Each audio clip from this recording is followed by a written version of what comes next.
നമസ്കാരം. ഒക്ടോബർ 7 ഹമാസിന്റെ ആക്രമണത്തിനും അതിനെ തുടർന്നുണ്ടായ വലിയ യുദ്ധത്തിനും വംശഹത്യക്കും ഒരു വർഷം തികയുകയാണ്. ഈ ഘട്ടത്തിൽ ഫലസ്തീൻ അനുകൂലമായി, ഗസക്ക് അനുകൂലമായി ലോകത്തെങ്ങും പ്രകടനങ്ങൾ നടക്കുന്നു. ഈ യുദ്ധത്തിലെ രണ്ടു പക്ഷത്തും ചേർന്നുകൊണ്ടുള്ള വലിയ വാഗ്വാദങ്ങളും വിവാദങ്ങളും സംവാദങ്ങളും ലോകത്താകെ നടക്കുകയാണ്. ആദ്യം ചർച്ചകളിലേക്ക് വരുന്നതിന് മുമ്പ് ആദ്യം നമ്മൾ പരിശോധിക്കുന്നത് ഒക്ടോബർ 7 ആക്രമണം അതിനെന്തിനു വേണ്ടിയായിരുന്നു? ഈ ആക്രമണം പശ്ചിമേഷ്യയിലും ലോകത്താകെയും ഉണ്ടാക്കിയ മാറ്റങ്ങൾ എന്തൊക്കെയാണ്? അതിൻ്റെ പശ്ചാത്തലം എന്തായിരുന്നു എന്നുള്ളതാണ് ആദ്യമായി നമ്മൾ നോക്കുന്നത്. ഒക്ടോബർ 7 വരുന്നതിന് മുമ്പ് നമുക്ക് കഴിഞ്ഞ വർഷത്തെ സെപ്റ്റംബർ 22 ഒന്ന് കാണണം. സെപ്റ്റംബർ 22 UN പൊതുസഭയിൽ ഇസ്രായേൽ പ്രധാനമന്ത്രി ബെന്യാമിൻ നെതന്യാഹുവിൻ്റെ പ്രസംഗം. ആ പ്രസംഗത്തിൽ അദ്ദേഹം ഊന്നിപ്പറഞ്ഞ ഒന്ന് രണ്ട് കാര്യങ്ങളുണ്ടായിരുന്നു. അതിൽ ഏറ്റവും പ്രധാനപ്പെട്ടത് 98% അറബികളും ഇസ്രായേലിനൊപ്പമാണ്, ബാക്കിയുള്ള 2% ആളുകൾ മാത്രമാണ് ഉള്ളത്, അത് ഫലസ്തീനികളാണ്. ആ ഫലസ്തീനികളെക്കുറിച്ച് മിണ്ടാതെ അവരെ പൂർണ്ണമായും ഒഴിവാക്കുക എന്നുള്ളതായിരുന്നു ആ പ്രസംഗത്തിൻ്റെ ഒരു രത്ന ചുരുക്കം എന്ന് പറയുന്നത്. എന്ന് മാത്രമല്ല, പുതിയ പശ്ചിമേഷ്യ, ന്യൂ മിഡിൽ ഈസ്റ്റിൻ്റെ ഒരു മാപ്പ്, ഒരു ഭൂപടം അദ്ദേഹം അതിൽ കാണിച്ചു. ആ മാപ്പിൻ്റെ പ്രധാനപ്പെട്ട പ്രത്യേകത അതിൽ ഫലസ്തീൻ ഇല്ലായിരുന്നു എന്നുള്ളതാണ്. അതുകൊണ്ട് തന്നെ ഫലസ്തീന് അപ്പുറത്തുള്ള മുഴുവൻ അറബ് രാജ്യങ്ങളും ഇസ്രായേലിനെ പിന്തുണക്കുന്നുവെന്നും ആ പിന്തുണക്കുന്നതോടൊപ്പം തന്നെ 98% അറബികളും തങ്ങളുടെ കൂടെയാണ് എന്നും ഫലസ്തീനില്ലാത്ത വളരെ സ്വതന്ത്രമായ ഒരു പശ്ചിമേഷ്യ, സമാധാനപൂർണ്ണമായൊരു പശ്ചിമേഷ്യ, അതാണ് ന്യൂ മിഡിൽ ഈസ്റ്റ് എന്ന് പറഞ്ഞുകൊണ്ട് UN പൊതുസഭയിൽ നെതന്യാഹു അവതരിപ്പിച്ചത്. പൂർണ്ണമായും ഫലസ്തീൻ എന്ന രാഷ്ട്രത്തെ തന്നെ നിഷ്കാസനം ചെയ്യുന്ന ഒരു പ്രഖ്യാപനമായിരുന്നു അത്. അതോടുകൂടി ഇസ്രായേലിൻ്റെ അസ്തിത്വം ഉണ്ടാവുകയും ഫലസ്തീൻ ഭൂപടത്തിൽ നിന്നേ മാഞ്ഞു പോവുകയും ചെയ്യുക എന്ന പ്രഖ്യാപനമായിരുന്നു ഉണ്ടായിരുന്നത്. അതിൻ്റെ തൊട്ട് മുമ്പ് നടന്നൊരു കാര്യം കൂടി ഇതിനോട് നമ്മൾ ചേർത്ത് വെക്കണം. അതിൻ്റെ തൊട്ട് 2 ദിവസം മുമ്പ് സെപ്റ്റംബർ 20 നിയോമിൽ, സൗദി അറേബ്യയിലെ നിയോമിൽ സൗദി രാജകുമാരൻ മുഹമ്മദ് ബിൻ സൽമാനുമായി ഫോക്സ് ന്യൂസ് ഒരു അഭിമുഖം നടത്തുന്നുണ്ട്. ഫോക്സ് ന്യൂസിൻ്റെ ബ്രെറ്റ് ബെയർ ആയിരുന്നു ആ അഭിമുഖം നടത്താൻ വേണ്ടി അവിടെ എത്തിയത്. ബ്രെറ്റ് ബെയർ എന്ന് പറയുന്നത് ഫോക്സ് ന്യൂസിൻ്റെ ചീഫ് പൊളിറ്റിക്കൽ ആങ്കറാണ്, വളരെ പ്രധാനപ്പെട്ട വ്യക്തിയാണ്. അദ്ദേഹം പറന്നിറങ്ങുകയാണ് അമേരിക്കയിൽ നിന്നും സൗദിയിലെ നിയോമിലേക്ക്. അദ്ദേഹം നടത്തിയ അഭിമുഖം അതുകൊണ്ട് തന്നെ അത്രയേറെ പ്രധാനപ്പെട്ടതായിരുന്നു. ലോകമാകെ ആ അഭിമുഖം കാത്തിരിക്കുകയായിരുന്നു. എന്താണ് MBS പറയാനുള്ളത് ഫോക്സ് ന്യൂസിനോട് എന്നുള്ളത്. അതിൽ ഏറ്റവും പ്രധാനപ്പെട്ട വാർത്തയായി വന്നത് സൗദി അറേബ്യയും ഇസ്രായേലും തമ്മിൽ നയതന്ത്ര ബന്ധം നോർമലൈസ് ചെയ്യുന്നതിനോട് തൻ്റെ രാജ്യം കൂടുതൽ അടുക്കുകയാണ് എന്നും അതിനുള്ള ദിവസങ്ങൾ അടുത്തു വരികയാണ് എന്നുമുള്ള വാർത്ത വളരെ പ്രധാനപ്പെട്ട ബ്രേക്കിംഗ് ന്യൂസായി ഫോക്സ് ന്യൂസ് പുറത്തുവിടുന്നു. ലോകമാകെ അത് ചർച്ച ചെയ്യുന്നു. അപ്പോൾ സൗദി അറേബ്യ കൂടി ഇസ്രായേലിനെ അംഗീകരിക്കുന്നതോടുകൂടി ഫലസ്തീൻ രാഷ്ട്രം തന്നെ ഇല്ലാതാവുകയും ഫലസ്തീൻ പ്രശ്നം എന്ന് പറയുന്നത് തേഞ്ഞു മാഞ്ഞു പോവുകയും ചെയ്യും എന്നുള്ള കാര്യത്തിൽ ഒരു സംശയവുമില്ല. ആ തരത്തിലുള്ള വാർത്തകൾ സജീവമാകുകയും കൂടി ചെയ്തു അതിന് 2 ദിവസം മുമ്പ് എന്നുള്ളതാണ്.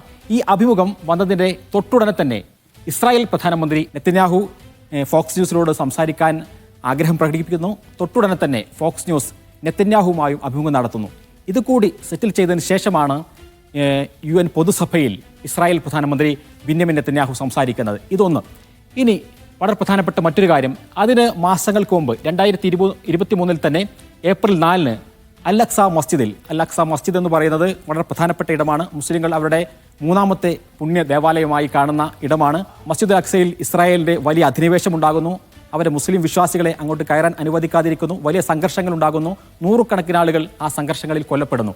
അവിടെ അന്ന് ഒരു മൃഗബലി നടക്കാനുള്ള ഒരു പ്ലാൻ ആയിരുന്നു എന്നുള്ളതാണ് പുറത്തു വന്ന റിപ്പോർട്ടുകൾ. അതിനുശേഷം വീണ്ടും മാസങ്ങൾ പിന്നിട്ടാൽ വീണ്ടും ഒരു മൃഗബലിക്കു വേണ്ടിയുള്ള ഒരു നീക്കം നടക്കുന്നു എന്നുള്ള ഒരു സൂചന കൂടി പുറത്തു വന്നു. സയനിസ്റ്റ് വിശ്വാസപ്രകാരം മസ്ജിദുൽ അഖ്സ നിൽക്കുന്ന സ്ഥലത്ത് പ്രത്യേക വിശേഷണങ്ങളുള്ള ഒരു ചുവന്ന പശുവിനെ അറുത്ത് ബലി നൽകിയാൽ സമ്പൂർണ്ണമായ അധികാരം അവരുടെ കയ്യിൽ വരുമെന്നും പുതിയ ഒരു ഇസ്രായേൽ രൂപപ്പെടും എന്നുള്ളതാണ് വിശ്വാസം. ടെമ്പിൾ ഇൻസ്റ്റിറ്റ്യൂട്ട് പോലെയുള്ള തീവ്ര ദേശീയ ജൂത സംഘടനകൾ പണിയെടുക്കുന്നത് തന്നെ അൽ-അഖ്സ നശിപ്പിച്ച് അവിടെ ഒരു ചുവന്ന പശുവിനെ ബലിയെറുത്ത് ശുദ്ധീകരണ പ്രക്രിയ നടത്തി 3ാമത്തെ ഒരു ജൂത ദേവാലയം അവിടെ പണിയാനാണ്. അതിനുള്ള ഒരുക്കങ്ങൾ കൂടി നടക്കുന്നു എന്നറിഞ്ഞതോടു കൂടിയാണ് യഥാർത്ഥത്തിൽ ഈ ഒക്ടോബർ 7 ഉണ്ടാകുന്നത് എന്നുള്ളതാണ് നമുക്ക് മനസ്സിലാക്കാൻ സാധിക്കുക. അതുകൊണ്ടാണ് ഒക്ടോബർ 7 ആക്രമണത്തിന് അവർ അൽ-അഖ്സ ഫ്ലഡ്, തൂഫാനുൽ അഖ്സ എന്ന് പേര് വെക്കുന്നത്. അങ്ങനെയാണ് ഒക്ടോബർ 7 ആക്രമണം നടക്കുന്നത്. ഒക്ടോബർ 7 ആക്രമണം നടന്നപ്പോൾ എന്ത് സംഭവിച്ചു എന്ന് നമുക്ക് നോക്കാം. ഫലസ്തീൻ എന്ന രാഷ്ട്രത്തെ തന്നെ ലോക ഭൂപടത്തിൽ നിന്ന് ഇല്ലാതാക്കാനും ഫലസ്തീൻ പ്രശ്നം അതൊരു പ്രശ്നമേ അല്ല, ലോകരാജ്യങ്ങൾ, ഇസ്ലാമിക രാജ്യങ്ങളും മുസ്ലിം രാജ്യങ്ങളും ഇസ്രായേലിനെ അംഗീകരിക്കുന്നു എന്ന പ്രതീതി ഉണ്ടാക്കിയിരുന്നുവെങ്കിൽ ലോകരാജ്യങ്ങളിലെല്ലാം ഫലസ്തീൻ്റെ പതാകകൾ പാറിക്കളിക്കുന്ന കാഴ്ചയാണ് പിന്നീട് നമ്മൾ കാണുന്നു. ഗസയെ വംശഹത്യ ചെയ്യാനുള്ള ഇസ്രായേലിൻ്റെ നീക്കം ലോകമാകെ നടക്കുമ്പോൾ എന്താണ് ഇസ്രായേൽ പ്രശ്നമെന്ന് ലോകം പഠിക്കുന്നു. 100-ലധികം രാജ്യങ്ങളിൽ വലിയ പ്രതിഷേധങ്ങൾ ഇസ്രായേലിനെതിരെ അരങ്ങേറുന്നു. ഫലസ്തീൻ രാഷ്ട്രത്തിനായി അതുകൊണ്ട് തന്നെ നേരത്തെ അംഗീകരിക്കും, ഇസ്രായേലിനെ അംഗീകരിക്കും എന്ന് പറഞ്ഞ രാജ്യങ്ങൾക്കും അംഗീകരിച്ച രാജ്യങ്ങൾക്കും ഫലസ്തീൻ പ്രശ്നം അവരുടെ പ്രധാനപ്പെട്ട ഒരു അജണ്ടയാക്കി മാറ്റേണ്ടി വരുന്നു. ഫലസ്തീൻ രാഷ്ട്രത്തിനായുള്ള വലിയ പ്രഖ്യാപനങ്ങൾ ഉണ്ടാകുന്നു. ഫലസ്തീൻ്റെ കൂടെയാണ് എന്ന് അറബ് രാജ്യങ്ങൾക്ക് മുഴുവനും പറയേണ്ടി വരുന്ന ഒരു സാഹചര്യം ഉണ്ടാകുന്നു. അതേപോലെ തന്നെ നേരത്തെ ഇസ്രായേലിൻ്റെ കൂടെ നിന്നിരുന്ന രാജ്യങ്ങൾ പലതും ഫലസ്തീൻ പക്ഷത്തേക്ക് മാറുന്നു. സ്പെയിനും അയർലൻഡും നോർവേയും ഫലസ്തീനെ അവരുടെ ഔദ്യോഗിക രാഷ്ട്രമായി പ്രഖ്യാപിക്കുന്ന ഒരു സാഹചര്യം കൂടി ഉണ്ടാകുന്നു. കൂടുതൽ യൂറോപ്യൻ രാജ്യങ്ങൾ ഫലസ്തീൻ അംഗീകരിക്കുന്നു. എന്ന് മാത്രമല്ല UN-ൽ ഒരു പ്രത്യേകമായ ഒരു ചർച്ച നടക്കുകയാണ്. ഫലസ്തീൻ രാഷ്ട്രത്തെ അംഗീകരിക്കുന്നതിൻ്റെ പ്രാഥമികമായ ചർച്ച എന്നുള്ളതാണ് അത് വിശേഷിപ്പിക്കപ്പെട്ടത്. ഫലസ്തീന് പ്രത്യേകമായ അവകാശങ്ങൾ നൽകണമോ എന്നുള്ളതായിരുന്നു ആ ചർച്ചയുടെ പ്രധാനപ്പെട്ട ഒരു വിഷയം. അതിൽ ആകെയുണ്ടായിരുന്ന 193 രാജ്യങ്ങളിൽ 146 രാജ്യങ്ങളും ഫലസ്തീൻ ഒരു രാഷ്ട്രമായി അംഗീകരിക്കണം എന്നതിന് അനുകൂലമായി വോട്ട് ചെയ്യുന്ന സാഹചര്യവും നമ്മൾ കാണുന്നു. പിന്നീട് അതേപോലെ തന്നെ ഇസ്രായേലിനേറ്റ വലിയ തിരിച്ചടി എന്ന് പറയുന്നത് ഇന്റർനാഷണൽ ക്രിമിനൽ കോർട്ടിലും അതേപോലെ തന്നെ ഇന്റർനാഷണൽ കോർട്ട് ഓഫ് ജസ്റ്റിസും ഇതിന്റെ ഭാഗമായി നടപടികൾ എടുക്കുന്നു. ലോകതലത്തിൽ തന്നെ ഇസ്രായേലിനെതിരായ വികാരമായി തന്നെ ICC-യുടെയും ICJ-യുടെയും നടപടികൾ വരുന്നു. പിന്നീട് നമ്മൾ കാണുന്നത് US ആണ് ഏറ്റവും കൂടുതൽ ഇസ്രായേലിന് പിന്തുണ നൽകുന്ന ഒരു രാജ്യം എന്ന് പറയുന്നത്. പക്ഷേ ആ പിന്തുണ ഇനി എത്ര കാലം ഉണ്ടാകും എന്ന സംശയം ഉയർത്തുന്ന രൂപത്തിൽ US-ലെ യുവതലമുറയുടെ വലിയ പ്രതിഷേധം ഇസ്രായേലിനെതിരെ ആഞ്ഞടിക്കുന്നത് നമ്മൾ കണ്ടു. US-ലെ പ്രധാനപ്പെട്ട ക്യാമ്പസുകളെല്ലാം തന്നെ ഇളകി മറിയുന്ന ഒരു സാഹചര്യമായിരുന്നു കഴിഞ്ഞ മാസങ്ങളിൽ നമ്മൾ കണ്ടത്.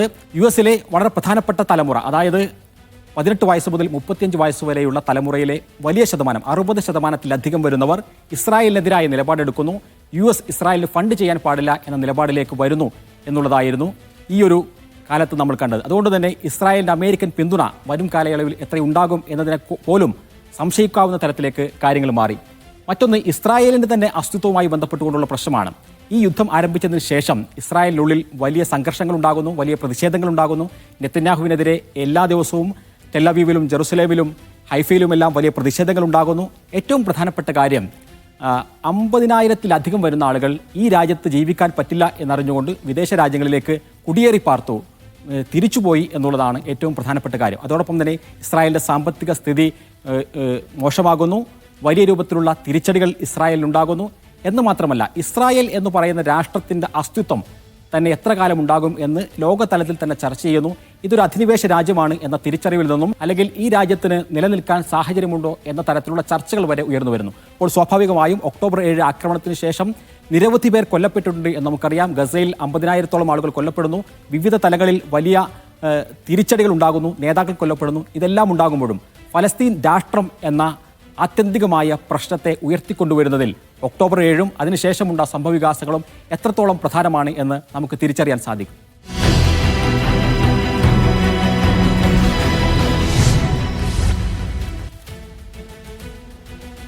ഓക്കെ, ഒക്ടോബർ 7 ആക്രമണം ഒരു വർഷം പിന്നിടുമ്പോൾ അതിനുശേഷമുണ്ടായ സംഭവവികാസങ്ങൾ എങ്ങനെയാണ് പശ്ചിമേഷ്യയെ, ലോകത്തെ ആകെ ബാധിച്ചത് എന്നുള്ളതാണ് നമ്മൾ ചർച്ച ചെയ്യുന്നത്. എൻ്റെ കൂടെ media one managing editor C Dawood, media one അക്കാദമിയുടെ പ്രിൻസിപ്പൽ ഡോക്ടർ PK സ്വാദിഖ്, അതേപോലെ തന്നെ media one managing director doctor Yaseen Ashraf എന്നിവരാണ് ഈ ചർച്ചയിൽ പങ്കെടുക്കുന്നത്. ആദ്യമായി ദാവൂദ് സാഹിബിലേക്ക്. നമ്മൾ ഈ ഒക്ടോബർ 7 ആക്രമണം നടന്ന് തൊട്ടടുത്ത ദിവസം ഇസ്രായേൽ പ്രധാനമന്ത്രി ബെന്യാമിൻ നെതന്യാഹു ഈ യുദ്ധത്തിൻ്റെ ലക്ഷ്യങ്ങൾ നിർണ്ണയിച്ചിട്ടുണ്ട്. 1, ഹമാസിനെ ഉന്മൂലനം ചെയ്യുക. 2, ബന്ദികളെ സുരക്ഷിതമായി തിരിച്ചെത്തിക്കുക. 3, ഗസ എന്ന് പറയുന്നത് ഇനി അത്തരമൊരു ആക്രമണം ഇല്ലാത്ത രൂപത്തിൽ സുരക്ഷിതമായ അതിർത്തികൾ നിർണ്ണയിക്കുക എന്നുള്ളതാണ് ഇതിൻ്റെ യുദ്ധലക്ഷ്യമായി നെതന്യാഹു പറഞ്ഞത്. ഒരു വർഷം പിന്നിട്ടിട്ടും ആ ലക്ഷ്യങ്ങൾ നേടാൻ സാധിച്ചിട്ടില്ല.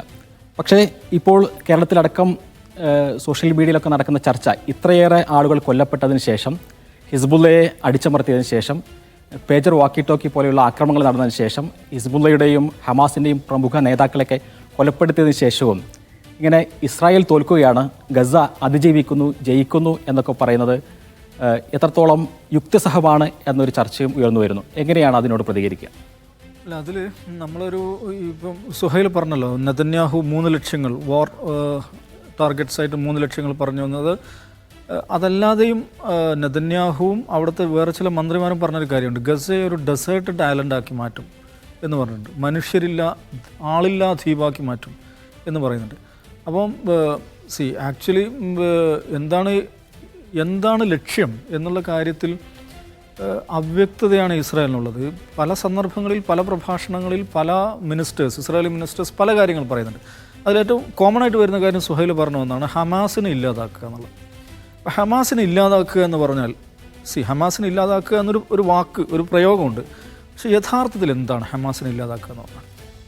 ഹമാസ് എന്ന് പറയുന്നത് ഒരു പലസ്തീൻ റെസിസ്റ്റൻറ്റ് മൂവ്മെൻ്റ് ആണ്. ആ വാക്കിൻ്റെ ഇതിനെ മുഴുവൻ എന്താണ്? ഹർക്കത്തുൽ മുഖാവമത്തുൽ ഇസ്ലാമിക് റെസിസ്റ്റൻസ് മൂവ്മെൻ്റ് എന്നാണ്. റെസിസ്റ്റൻസ് എന്ന് പറഞ്ഞാൽ എന്താണ്? Resistance to what? Resistance to occupation അല്ലേ? ഇസ്രായേലിൻ്റെ അധിനിവേശത്തിന് 1948 മുതൽ തുടരുന്ന ഇസ്രായേലി അധിനിവേശത്തിനെതിരായിട്ടുള്ള റെസിസ്റ്റൻസ്, അതാണ് പലസ്തീൻ നാഷണലിസം എന്ന് പറഞ്ഞാൽ. ഇന്ന് എന്താണ് യഥാർത്ഥത്തിൽ? ഇസ്രായേലിനെതിരായിട്ടുള്ള പ്രതിരോധമാണ്. അപ്പം ഈ അധിനിവേശത്തിനെതിരായിട്ടുള്ള പ്രതിരോധം എന്ന് പറയുന്ന ഒരു ആശയത്തിൽ പ്രവർത്തിക്കുന്ന സംഘടനയാണ് ഹമാസ്. ഹമാസിനെ എങ്ങനെ ഇല്ലാതാക്കും? ഹമാസിനെ ഇല്ലാതാക്കണമെങ്കിൽ ഈ ആശയം ഇല്ലാതാക്കണം. ഈ ആശയം എങ്ങനെ ഇല്ലാതാകും? ഈ ആശയം ഇല്ലാതാകണമെങ്കിൽ എന്താണ്? ഒക്യുപ്പേഷൻ, അധിനിവേശം ഇല്ലാതാക്കണം. അപ്പോൾ അടിസ്ഥാനപരമായി ഹമാസിനെ ഇല്ലാതാക്കാൻ ലോകത്തൊരു വഴിയേ ഉള്ളൂ. അതെന്താണ്? അധിനിവേശം അവസാനിക്കുക എന്നുള്ളതാണ്. പക്ഷേ നെതന്യാഹു എന്താണ് ചെയ്യുന്നത്? അദ്ദേഹത്തിൻ്റെ കയ്യിലുള്ള ആയുധങ്ങൾ എന്ന് ശരിയായ പ്രയോഗമല്ല. അമേരിക്കയുടെ കയ്യിലുള്ള ആയുധങ്ങൾ, ജർമ്മനിയുടെ കയ്യിലുള്ള ആയുധങ്ങൾ, ബ്രിട്ടൻ്റെ കയ്യിലുള്ള ആയുധങ്ങൾ, ഈ ആയുധങ്ങൾ അദ്ദേഹത്തിന് നിർലോഭമായി സൗജന്യ വിലക്ക് ലഭിച്ചുകൊണ്ടിരിക്കുന്നുണ്ട്. അവരുടെ സാങ്കേതിക സഹായം ലഭിച്ചുകൊണ്ടിരിക്കുന്നുണ്ട്. ഈ ആയുധ സന്നാഹങ്ങൾ ഉപയോഗിച്ചിട്ട് ഗസ എന്ന് പറയുന്ന പ്രദേശത്ത്, വളരെ ചെറിയൊരു പ്രദേശമാണ്, 2007 മുതൽ സമ്പൂർണ്ണമായ ഉപരോധത്തിൽ കഴിയുന്നൊരു പ്രദേശമാണ്. അപ്പോൾ 2007 മുതൽ സമ്പൂർണ്ണമായ ഉപരോധത്തിൽ കഴിയുന്ന ഗസ എന്ന് പറയുന്ന പ്രദേശത്തെ ഈ സർവ്വസന്നാഹങ്ങളും ആയുധങ്ങളും ഉപയോഗിച്ച് ആക്രമിച്ച് ഹമാസിനെ ഇല്ലാതാക്കാൻ പറ്റും എന്നാണ് അദ്ദേഹം വിചാരിക്കുന്നത്. അത് സാധിച്ചു എന്ന് വിചാരിക്കാം. സമ്പൂർണ്ണമായും അവിടെയുള്ള ഹമാസിൻ്റെ മുഴുവൻ വോളണ്ടിയേഴ്സിനെയും, മുഴുവൻ അവരുടെ സൈനികരെയും, അവരുടെ പ്രവർത്തകരെയും, അവരുടെ അഡ്മിനിസ്ട്രേഷൻ വിഭാഗത്തിലുള്ള ആളുകളെയും എല്ലാവരെയും കൊന്നുകളഞ്ഞ് വിചാരിക്കുക. അപ്പോൾ ഹമാസ് ഇല്ലാതാകുമോ? അപ്പോൾ ഹമാസ് ഇല്ലാതാകുമെന്ന് വെച്ചാൽ, ഹമാസ് എന്ന് പറയുന്നത് ഗസയിൽ മാത്രം പ്രവർത്തിക്കുന്ന, സംഘടനാപരമായി നോക്കിയാൽ ഗസയിൽ മാത്രം പ്രവർത്തിക്കുന്ന സംഘടനയല്ല. വെസ്റ്റ് ബാങ്കിൽ അവർ പ്രവർത്തിക്കുന്നുണ്ട്. ഒരർത്ഥത്തിൽ ഇസ്രായേലിനകത്ത് തന്നെ അവർ പ്രവർത്തിക്കുന്നുണ്ട്. അവർക്ക് ഡയസ്പൊറ, പലസ്തീനെ കുറിച്ച് നമ്മൾ മനസ്സിലാക്കുന്നത്, ദശലക്ഷക്കണക്കിന് പലസ്തീന് പുറത്ത് കഴിയുന്നുണ്ട്. ലെബനനിലും സിറിയയിലും ജോർഡനിലും വിവിധ രാജ്യങ്ങളായിട്ട് ഈ പലസ്തീൻ ഡയസ്പൊറയിൽ അവർ പ്രവർത്തിക്കുന്നുണ്ട്. അതിൻ്റെ സെൻട്രൽ ലീഡർഷിപ്പിനെ ലൊക്കേറ്റ് ചെയ്തിരിക്കുന്നത് ദോഹയിലാണ്, ഖത്തറിലാണ്. അപ്പോൾ അങ്ങനെ നോക്കുമ്പോഴും ഹമാസിനെ ഇല്ലാതാക്കുക എന്ന് പറയുന്നത് സാധ്യമല്ല. എന്ന് പറഞ്ഞാൽ അസാധ്യമായ ഒരു ലക്ഷ്യം വെച്ചിട്ടാണ് നെതന്യാഹു ഒരു യുദ്ധത്തിനൊരു ടാർഗറ്റ് വെക്കുമ്പോൾ ഒരു ലോജിക്കൽ ടാർഗറ്റ് ആയിരിക്കണം. ഒട്ടും ലോജിക്കൽ അല്ലാത്തൊരു ടാർഗറ്റ് വെച്ചിട്ടാണ് അദ്ദേഹം യുദ്ധം തുടങ്ങുന്നത്. അപ്പോൾ അതുകൊണ്ട് തന്നെ ഒരിക്കലും സാധ്യമാവുന്ന ഒരു ലക്ഷ്യമല്ല അദ്ദേഹം വെച്ചിരിക്കുന്നത്. അപ്പോൾ പിന്നെ ഈ ലക്ഷ്യം നേടാൻ വേണ്ടി എന്തു ചെയ്യുന്നു? ഭ്രാന്തമായ ആക്രമണം, ഭ്രാന്തമായ ബോംബിങ് നമ്മൾ ഇന്ന് സംസാരിക്കുമ്പോൾ 41,000-ത്തിലധികം ആളുകൾ കൊല്ലപ്പെട്ടു കഴിഞ്ഞു എന്നാണ്. അത് നമ്മൾ മനസ്സിലാക്കേണ്ടതിൻ്റെ ഡിറക്റ്റ് കാഷ്വാലിറ്റിയാണ്. ഇസ്രായേൽ ഇട്ട ബോംബ് പൊട്ടിത്തെറിച്ചോ, ആ ബോംബ് കൊണ്ട് കെട്ടിടങ്ങൾ തകർന്നോ മനുഷ്യരുടെ എണ്ണമാണ് അവിടുത്തെ ഹെൽത്ത് മിനിസ്ട്രി നൽകുന്ന എണ്ണമാണ്. ഇതിൻ്റെ ഇൻഡയറക്റ്റ് കാഷ്വാലിറ്റി ഉണ്ട്.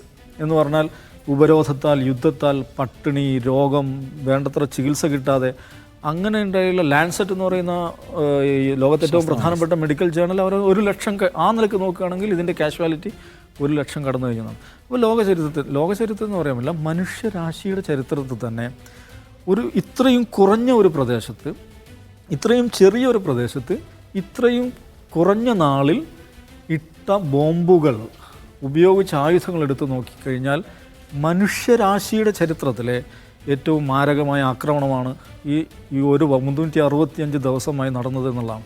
ലോകത്തെ ഏറ്റവും പ്രധാനപ്പെട്ട മിലിറ്ററി ഹിസ്റ്റോറിയൻസ് എല്ലാം രേഖപ്പെടുത്തിയിട്ടുള്ള കാര്യമാണത്.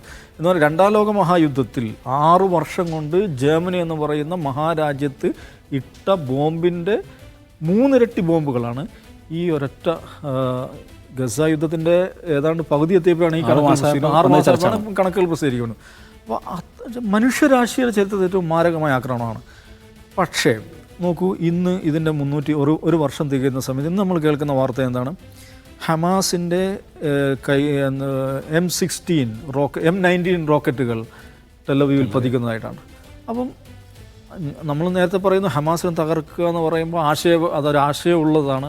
ഒരു ആശയത്തെ തകർക്കാനാവില്ല എന്നുള്ളത് മാത്രമല്ല, അതിൻ്റെ മിലിറ്ററി കേപ്പബിലിറ്റി പോലും അത് വലിയ രീതിയിൽ അതിന് ഉലച്ചിൽ വന്നിട്ടുള്ള കാര്യത്തിൽ ഒരു സംശയമില്ല. അവരുടെ ഒട്ടനവധി പട്ടാളക്കാർ കൊല്ലപ്പെട്ടിട്ടുണ്ടാകും. അവരുടെ ആയുധശേഖരങ്ങൾ, അവരുടെ ഏറ്റവും പ്രധാനപ്പെട്ട യുദ്ധതന്ത്രമായുള്ള ടണലുകൾ, ഇതെല്ലാം തകർക്കപ്പെട്ടിട്ടുണ്ടാകും. പക്ഷേ ഈ 365-ാമത്തെ ദിവസം ഇസ്രായേലിൻ്റെ മധ്യഭാഗത്ത് നിൽക്കുന്ന ഗസയിൽ നിന്ന് 80 കിലോമീറ്ററിലധികം അപ്പുറം നിൽക്കുന്ന ടെൽ അവീവിൽ ഇന്നത്തെ ഈ ദിവസവും ഹമാസിൻ്റെ റോക്കറ്റുകൾ എത്തി എന്നുള്ളത് നെതന്യാഹുവിൻ്റെ ലക്ഷ്യം നേടുന്നതിൽ അദ്ദേഹം എവിടെയും എത്തിയിട്ടില്ല എന്നാണ് കാണിക്കുന്നത്. ഇതിൽ നമ്മൾ വേറെ കാണേണ്ട ഒരു കാര്യം, ഇസ്രായേലിനെതിരായിട്ടുള്ള ഇസ്രായേൽ അറബ് രാജ്യങ്ങൾ തമ്മിൽ നടന്നുള്ള ഒരുപാട് യുദ്ധങ്ങൾ ഉണ്ടായിട്ടുണ്ട്. ഇത്രയും കാലം നീണ്ടുനിന്ന ഇങ്ങനൊരു എൻഡ്യൂറൻസ് ഉണ്ടായിട്ടുള്ളൊരു യുദ്ധം ഇസ്രായേൽ ഇതുവരെ അഭിമുഖീകരിച്ചിട്ടില്ല. ആ നിലക്ക് നോക്കുമ്പോൾ 365 ദിവസം ഇത്രയും മാരകമായ ആക്രമണത്തെ അതിജീവിച്ചു നിന്നു. ഒരു നോൺ സ്റ്റേറ്റ് പ്ലെയർ ആയിട്ടുള്ള ഹമാസ് അതിജീവിച്ചു നിന്നു എന്നുള്ളത് തന്നെയാണ് അവരുടെ ഏറ്റവും പ്രധാനപ്പെട്ട വിജയം എന്നാണ് എനിക്ക് തോന്നുന്നത്. ഡോക്ടർ സ്വാദിഖിലേക്ക്, ഇപ്പോൾ ഈ ഗസ യുദ്ധം ആരംഭിച്ചതിന് ശേഷം ലോകത്താകെ ഉണ്ടായുള്ള പ്രതിഷേധങ്ങൾ നമുക്കറിയാം. യഥാർത്ഥത്തിൽ ഇസ്രായേൽ പോലും അത് പ്രതീക്ഷിച്ചിരുന്നോ എന്നറിയില്ല. ഇന്നും ആ പ്രതിഷേധം തുടരുകയാണ്. 120-ലധികം രാജ്യങ്ങളിൽ ഈ ഒക്ടോബർ 7 വാർഷികവുമായി ബന്ധപ്പെട്ടുകൊണ്ട് യുദ്ധവിരുദ്ധ റാലികൾ, ഇസ്രായേൽ വിരുദ്ധ റാലികൾ നടക്കുന്നു. അമേരിക്ക ഇസ്രായേൽ നൽകുന്ന പിന്തുണ, അതിനെതിരെയാണ് കാര്യമായും ഈ പ്രതിഷേധങ്ങൾ ഉയർന്നു കേൾക്കുന്നത്. മുമ്പ് അമേരിക്കയിൽ കൊളംബിയ യൂണിവേഴ്സിറ്റിയിൽ നടക്കം ഉണ്ടായ ഒരു വലിയ കനൽ എങ്ങനെയാണ് അമേരിക്കയിൽ തന്നെ അത് പടർന്നു പിടിച്ചത്, അവിടെ ഹിന്ദ് ഹാൾ എങ്ങനെയാണ് ഉണ്ടായത് എന്നെല്ലാം നമ്മൾ കണ്ടു. ഈ ഒരു പ്രതിഷേധത്തിൻ്റെ ഒരു രൂപം എങ്ങനെയായിരുന്നു കഴിഞ്ഞ ഒരു വർഷം? എങ്ങനെയാണ് ഈ പ്രതിരോധത്തിൻ്റെ ഒരു മുദ്രാവാക്യങ്ങളും അതിൻ്റെ സിമ്പലുകളും ലോകത്താകെ ഒരു വർഷത്തിനിടയിൽ ഉണ്ടായത്? ഈ ഒക്ടോബർ 7 അലക്സ ഫ്ലഡിൻ്റെ ഒന്നാം വർഷം, ഒരു വർഷം പിന്നിടുമ്പോൾ ഇസ്രായേലിൻ്റെ അഗ്രഷൻ്റെ, ഗസയ്ക്ക് മേലുള്ള അഗ്രഷൻ്റെ ഒരു വർഷം പിന്നിടുമ്പോൾ, ഇപ്പോൾ ചില ആളുകളെങ്കിലും ഒരു മിലിറ്ററി പെർസ്പെക്റ്റീവിൽ നോക്കുകയാണെങ്കിൽ ഇസ്രായേൽ ചില ടാക്ടിക്കൽ ഗെയിൻസ് ഇപ്പോൾ നേടിയിട്ടുണ്ട് എന്ന് വേണമെങ്കിൽ പറയാവുന്നൊരു സാഹചര്യമുണ്ട്. ടാക്ടിക്കൽ ഗെയിൻസ് എന്ന് പറയുമ്പോൾ നമ്മൾ ബേജർ അറ്റാക്ക്, ഹസൻ നസറുള്ള, ഇസ്മായിൽ ഹനിയ എന്നിവരുടെയൊക്കെ കൊലപാതകങ്ങൾ, ഈ കാര്യങ്ങൾ പരിശോധിക്കുമ്പോൾ ടാക്ടിക്കൽ ഗെയിൻ നേടിയിട്ടുണ്ട് എന്ന് പറയുന്നത്. പക്ഷേ നമ്മൾ മനസ്സിലാക്കേണ്ട ഒരു കാര്യം, ഈ ടാക്ടിക്കൽ ഗെയിൻ നേടുമ്പോഴും പൊളിറ്റിക്കലി, മോറലി ഇസ്രായേൽ ഏറ്റവും അതിൻ്റെ ചരിത്രത്തിൽ തുല്യതയില്ലാത്ത വിധം വീക്കൻ ചെയ്യപ്പെട്ടിട്ടുള്ള ഒരു സാഹചര്യത്തിലാണ് ഇന്ന് ഇസ്രായേൽ നിലനിൽക്കുന്നത്. ലോകത്തെമ്പാടുമുള്ള പബ്ലിക് പെർസെപ്ഷൻ്റെ ഒരു ഇത് നമ്മളെടുത്ത് പരിശോധിച്ച് നോക്കുകയാണെങ്കിൽ സാധാരണഗതിയിൽ നമുക്കറിയാം ഈ ഫലസ്തീനു മേലുള്ള ഇസ്രായേലിൻ്റെ അഗ്രഷൻ, ഈ ഫലസ്തീനു മേലുള്ള ഇസ്രായേലിൻ്റെ ഇൻവേഷൻ, ഇതിൻ്റെ എല്ലാ ഘട്ടത്തിലും, ചരിത്രത്തിൽ അതിൻ്റെ എല്ലാ ഘട്ടത്തിലും ലോകത്തെ വൻ പവറുകളുടെ പിന്തുണ അവർക്ക് ലഭിച്ചിട്ടുണ്ട്. പത്രമാധ്യമങ്ങളുടെ നിർലോഭമായ പിന്തുണ ലഭിച്ചിട്ടുണ്ട്. എന്ന് മാത്രമല്ല, ഈ ഒക്ടോബർ 7 തന്നെ ഉണ്ടാകുന്ന ഒരു സാഹചര്യം നമുക്കറിയാം. പലസ്തീൻ എന്ന് പറയുന്ന ഇമാജിനേഷൻ ലോക രാഷ്ട്രീയത്തിൻ്റെ ഭൂപടത്തിൽ നിന്ന് പൂർണ്ണമായും മാറ്റപ്പെട്ടു എന്ന് കരുതി നിൽക്കുന്ന സമയത്താണ് പലസ്തീൻ ലോക രാഷ്ട്രീയത്തിൻ്റെ, ലോക സിവിൽ രാഷ്ട്രീയത്തിൻ്റെ കേന്ദ്രത്തിലേക്ക് ഫലസ്തീൻ വരുന്നത്. ഇത് നമുക്കറിയാം. ഇന്ന് ലോകത്ത് ഇന്ന് കഴിഞ്ഞ ദിവസങ്ങളിൽ തന്നെ അമേരിക്കയിൽ ഒരു പത്രപ്രവർത്തകൻ ആത്മാഹുതിക്ക് ശ്രമിക്കുകയുണ്ടായി, പ്രോ പലസ്തീൻ പ്രൊട്ടസ്റ്റിൽ പങ്കെടുത്തുകൊണ്ട്. അദ്ദേഹം പറഞ്ഞൊരു കാര്യം, ലോകത്തിൻ്റെ വിവിധ ഭാഗങ്ങളിലുള്ള ആളുകൾ, വിവിധ രാഷ്ട്രങ്ങളിൽ, പ്രത്യേകിച്ചും നമുക്കറിയാം വലിയ രീതിയിലുള്ള പ്രൊട്ടസ്റ്റ്, മാസ് റാലികൾ, ട്രേഡ് യൂണിയനുകൾ പങ്കെടുത്തിട്ടുള്ള റാലികൾ, സ്റ്റുഡൻസ് പങ്കെടുത്തിട്ടുള്ള റാലികൾ, ജനങ്ങൾ ഒന്നടങ്കം തെരുവുകളിൽ നിന്നുകൊണ്ടുള്ള റാലികളൊക്കെ നടന്നു. ഈ പബ്ലിക് വില്ലിനെ പൊളിറ്റിക്കലി ട്രാൻസ്ഫോം ചെയ്യാൻ പറ്റുമെന്ന് ചോദിച്ചാൽ പറ്റിയിട്ടില്ല. പക്ഷേ ആളുകളെ സംബന്ധിച്ചിടത്തോളം ഞങ്ങൾ ഇതിൽ ഭാഗവാക്കല്ല. ഞങ്ങളുടെ രാഷ്ട്രങ്ങൾ ചെയ്തുകൊണ്ടിരിക്കുന്ന, ഞങ്ങളുടെ രാഷ്ട്രങ്ങളുടെ ഇൻഡസ്ട്രി, മിലിറ്ററി കോംപ്ലക്സ് ചെയ്തുകൊണ്ടിരിക്കുന്ന ചെയ്തികളിൽ ഞങ്ങൾ ഭാഗവാക്കല്ല എന്ന് തുറന്ന് പ്രഖ്യാപിക്കുന്ന ഒരു വിഭാഗം ആളുകളെ നമുക്ക് കാണാൻ പറ്റും. അത് യൂണിവേഴ്സിറ്റികളിൽ നമുക്കറിയാം, ഒരു 140ഓളം യൂണിവേഴ്സിറ്റികളിൽ ഇതുപോലുള്ള പ്രക്ഷോഭങ്ങൾ നടന്നു. ട്രേഡ് യൂണിയനുകൾ, BDS മൂവ്മെൻറ്റിൻ്റെ വളരെ ശക്തമായിട്ടുള്ള പ്രവർത്തനങ്ങളുടെ ഭാഗമായി പല സ്ഥലങ്ങളിലും ഷിപ്മെൻറ്റുകൾ തടയുന്ന രീതിയിലുള്ള പ്രവർത്തനങ്ങൾ നടന്നു. എന്ന് മാത്രമല്ല, പബ്ലിക് ഒപ്പീനിയൻ എടുത്ത് പരിശോധിച്ചാൽ ഈവൻ അമേരിക്കയിൽ പോലും ആളുകളെ സംബന്ധിച്ചിടത്തോളം അവരുടെ കോൺഷ്യസ്നെസ്സിനെ ഇത് തൊട്ടുണർത്താൻ സഹായകരമായി എന്നുള്ളതാണ്. അതായത് പലസ്തീനെ ക്വസ്റ്റ്യനെ പൂർണ്ണമായും ഇറേസ് ചെയ്യുക എന്നുള്ള ഒരു ചരിത്ര ദൗത്യം ഞങ്ങൾ നിർവഹിച്ചു എന്ന് പറയുന്ന സന്ദർഭത്തിൽ നിന്ന് മാറി പലസ്തീൻ ഇന്ന് ലോക രാഷ്ട്രീയത്തിൻ്റെ സെൻട്രലിലേക്ക് ഒക്ടോബർ 7 ശേഷം വന്നു എന്നുള്ളതും, എന്ന് മാത്രമല്ല ലോകത്തിലുള്ള പലതരത്തിലുള്ള ഏജൻസികൾ, അന്റോണിയോ ഗുട്ടറസ് ഇസ്രായേൽ ബോയ്ക്കോട്ട് പ്രഖ്യാപിക്കുന്നു. ഒക്ടോബർ 7 ഒരു വാക്വത്തിൽ നിന്ന് വന്നതല്ല എന്ന് അദ്ദേഹം പ്രഖ്യാപിക്കുന്നു. ഈ ഏജൻസികൾക്ക് മുഴുവനും നിഷ്ക്രിയരായി, അല്ലെങ്കിൽ അവർക്കൊന്നും ചെയ്യാൻ പറ്റാത്തൊരു സാഹചര്യമുണ്ടെന്നും ലോക രാഷ്ട്രീയത്തിലെ സിവിലിറ്റി, അതുപോലെ തന്നെ ഹ്യൂമാനിറ്റേറിയൻ കൺസേൺസ് എന്ന് പറയുന്ന ജാർഗനുകളെ ജനങ്ങൾ പുനർനിർവചിക്കേണ്ടതുണ്ട് എന്നുള്ള ഒരു മെസ്സേജ് എക്രോസ് യൂറോപ്പിലും അതുപോലുള്ള ഏഷ്യൻ രാജ്യങ്ങളിലും പാസ് ചെയ്യാൻ ഈ പ്രക്ഷോഭങ്ങൾക്ക് സാധിച്ചിട്ടുണ്ട്. അപ്പം ഈ പ്രക്ഷോഭം, അതുകൊണ്ട് പറഞ്ഞ് ഞങ്ങളുടെ കോംപ്ലിസിറ്റി ഇല്ല എന്ന് മാത്രമല്ല ഈ പത്രപ്രവർത്തകൻ ഇന്ന് ആത്മാവധിക്ക് ശ്രമിച്ച പത്രപ്രവർത്തകൻ പറഞ്ഞൊരു കാര്യമുണ്ട്. CBS നെറ്റ്വർക്കിൻ്റെ പാർട്ടായിട്ടുള്ള ജേർണലിസ്റ്റ് ആയിരുന്നു. അദ്ദേഹം പറഞ്ഞ കാര്യം, ഞാൻ മിസ്ഇൻഫർമേഷൻ പലസ്തീനിലെ ഈ കുട്ടികൾക്കെതിരെ ഈ ഗ്രാഫിക്കൽ ആയിട്ടുള്ള ഇമേജസ് നമ്മൾ കാണുന്നുണ്ട്, കുട്ടികളുടെ അതുപോലെ തന്നെ സ്ത്രീകളുടെയൊക്കെ ദയനീയമായ അവസ്ഥ, ശരീരം ചിന്നിച്ചെറിയ രീതിയിലുള്ള അവസ്ഥ, ഇതിന് ഞങ്ങൾ കാരണക്കാരാകുന്നു എന്നുള്ളത് മനസാക്ഷിയുള്ള ഓരോ മനുഷ്യനെയും ഉണർന്നെണീക്കാൻ പ്രേരിപ്പിച്ചിട്ടുണ്ട്. ഒരു ഭാഗത്ത് സയൻറ്റിസ്റ്റുകൾ, ടെക്നോക്രാറ്റുകൾ അവരും ഇതുപോലെയുള്ള പ്രക്ഷോഭങ്ങളിലേക്ക് ഇറങ്ങുന്നു. അപ്പോൾ പലസ്തീൻ ക്വസ്റ്റ്യൻ എന്നുള്ളത് ഇന്ന് നിങ്ങൾ ജനസൈഡിനൊപ്പമോ അല്ലയോ, നിങ്ങൾ വംശത്തെക്കൊപ്പമോ അല്ലയോ, നിങ്ങൾ മനുഷ്യൻ്റെ പക്ഷത്തോ അല്ലയോ എന്നുള്ള ഒരു ചോദ്യമായി വികസിച്ചിരിക്കുന്നു. ലോകത്തുള്ള വംശീയവാദികളല്ലാത്ത എല്ലാ ആളുകളും ഒരുപക്ഷെ ഫലസ്തീൻ്റെ കോസിനോടൊപ്പം ഒരുപക്ഷെ തെരുവിലും അല്ലെങ്കിൽ അവരുടെ കോൺഷ്യസിനെ തൊട്ടുണർത്തുന്നൊരു സംഭവമായിട്ട് ഇത് മാറി എന്നുള്ളതാണ് ഈ പ്രക്ഷോഭങ്ങളുടെ ആകത്തുകയായിട്ട് നമുക്ക് കാണാൻ പറ്റുക. തീർച്ചയായിട്ടും ഈ പ്രക്ഷോഭങ്ങൾ പൊളിറ്റിക്കലി കൺവേർട്ട് ചെയ്യപ്പെട്ടോ എന്നുള്ള ചോദ്യം വളരെ പ്രധാനമാണ്. അത് പക്ഷേ നമ്മുടെ ലോകരാഷ്ട്രീയം തന്നെ കറങ്ങിക്കൊണ്ടിരിക്കുന്ന പല ആക്സിസുകൾ, ആ ആക്സിസുകളുടെ ഒരു എന്താ പറയുക, മൈറ്റ് ഈസ് റൈറ്റ് എന്നുള്ള വളരെ എന്താ പറയുക സിവിലൈസേഷൻ, നാഗരികതയ്ക്ക് വിരുദ്ധമായിട്ടുള്ള ഒരു മെസ്സേജിൽ തന്നെയാണ് അവർ പോകുന്നത് എന്നാണ് തെളിയിക്കുന്നത്.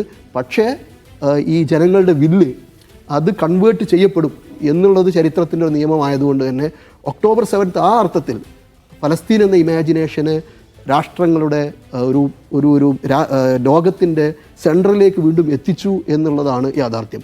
അതുപോലെ തന്നെ നമുക്കറിയാം ഇസ്രായേലിൽ മൾട്ടിപ്പിൾ ഫ്രണ്ട് ഓഫ് യുദ്ധമുഖങ്ങൾ തുറന്നിരിക്കുകയാണ്. ഇപ്പോൾ ഒരുപക്ഷെ ഗസയിൽ ഹമാസിനെ തീർക്കും, അതുപോലെ തന്നെ ബന്ദികളെ തിരിച്ചു കൊണ്ടുവരുമെന്ന് പറഞ്ഞിടത്തുനിന്ന് ഇന്ന് ആ യുദ്ധത്തിൻ്റെ ഫ്രണ്ട് ലെബനോനിലേക്ക് മാറി, ഇറാനിലേക്ക് മാറാൻ പോകുന്നു. ഇത് ഒരർത്ഥത്തിൽ ഇപ്പോൾ മിസ്റ്റർ സെക്യൂരിറ്റി എന്നാണ് നെതന്യാഹു സ്വയം വിശേഷിപ്പിക്കുന്നത്. അതായത് ഞാനാണ് ഇസ്രായേലിൻ്റെ സെക്യൂരിറ്റി ഉറപ്പുവരുത്തേണ്ട ഏക മനുഷ്യൻ എന്നുള്ള ഒരു ഐഡിയയിലാണ് അദ്ദേഹം ഈ ഭ്രാന്തമായിട്ടുള്ള അഗ്രഷൻ നടത്തിക്കൊണ്ടിരിക്കുന്നത്. പക്ഷേ മൾട്ടിപ്പിൾ ഫ്രണ്ട് ഓഫ് വാർ എന്ന് പറയുന്നത് അത് എവിടേക്കാണ്, ഇതിൻ്റെ ഒരു എൻഡ് എവിടെയാണ്?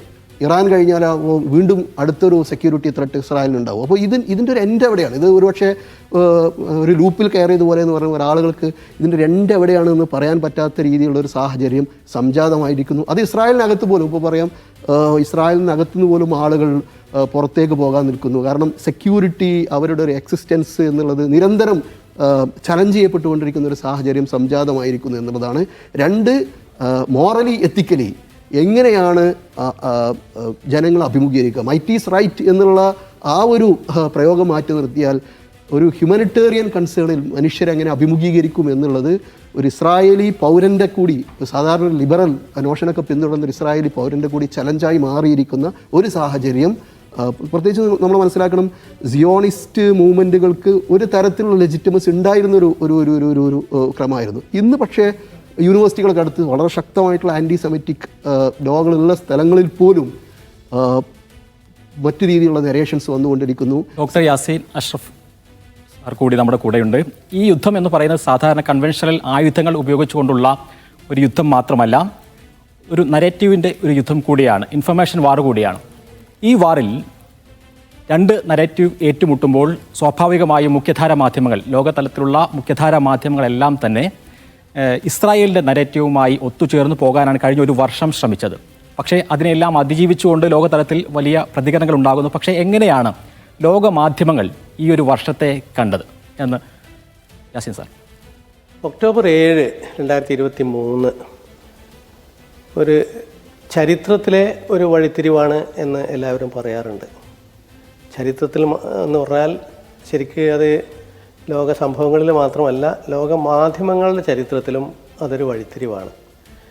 കാരണം ഇത്രമേൽ സംഘടിതമായി ഒരു പ്രത്യേക തരത്തിലുള്ള നാരറ്റീവ്, ഒരു പ്രത്യേക തരത്തിലുള്ള ആഖ്യാനം പടിഞ്ഞാറൻ ഭരണകൂടങ്ങൾക്ക് വേണ്ടി, ഇസ്രായേലി ഭരണകൂടത്തിന് വേണ്ടി ഒരുപാട് പ്രമുഖ മാധ്യമങ്ങൾ ഏറ്റെടുത്ത ഒരു സംഭവം ഇതിനു മുമ്പ് ഇല്ല. ഇപ്പോൾ CNN ഒരു വാസ്തവത്തിൽ ഒരു ഭീകരമായ ഒരു അബദ്ധം ചെയ്ത അവർ പരിഹാസ്യരായ ഒരു സംഭവമുണ്ട്.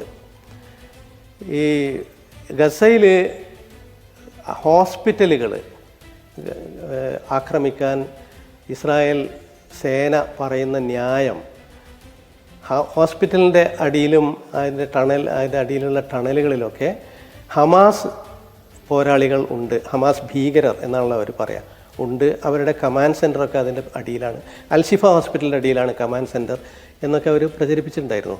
അപ്പോൾ CNN അതിൻ്റെ ഉദാഹരണമായിട്ട് അവർ ചുമരിൽ ഒരു സാധനം, ഒരു കടലാസ് കാണിച്ചു, ഒരു വലിയൊരു ചട്ട കാണിച്ച് അതിൽ കുറേ എഴുത്ത് കാണിച്ചു. അവർ അറബിയിലുള്ള എഴുത്താണ്. അപ്പോൾ അവർ പറഞ്ഞു,